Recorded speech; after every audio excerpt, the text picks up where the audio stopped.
ಮಧುಗಿರಿ ತಾಲೂಕಲ್ಲಿ ಕಲುಷಿತ ನೀರು ಮಿಕ್ಸ್ ಆಗಿ ಅದು ಜಾತ್ರೆ ಉತ್ಸವ ಏನೋ ಇತ್ತು ಅಂತೇಳಿ ಅದೆಲ್ಲ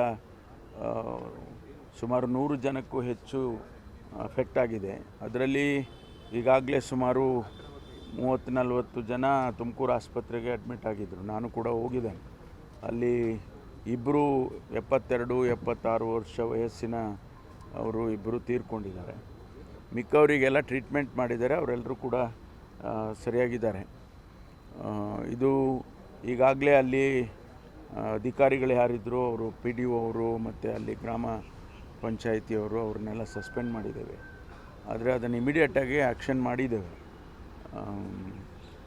ಮತ್ತು ಅದಕ್ಕೆ ಯಾವ ರೀತಿಯಲ್ಲಿ ಅವ್ರು ಬೇರೆ ಇನ್ನೇನೋ ಕಾರಣ ಕೊಡ್ತಾರೆ. ಊರಿನವರು ಮೇಲೆ ಅಲ್ಲೆಲ್ಲೋ ಬೆಟ್ಟದ ಮೇಲಿಂದ ಏನು ನೀರು ತೊಗೊಂಡು ಬಂದು ತಂಬಿಟ್ಟು ಅಂತ ಮಾಡ್ತಾರೆ ನಮ್ಮ ಕಡೆ. ತಂಬಿಟ್ಟು ಮಾಡಿ ಕೊಟ್ಟು ಎಲ್ಲ ಅದರಲ್ಲಿ ಏನಾದರೂ ಆಗಿರ್ಬೋದು ಅಂತ ಅದೆಲ್ಲ ಪರಿಶೀಲನೆ ಮಾಡ್ತಿದ್ದಾರೆ.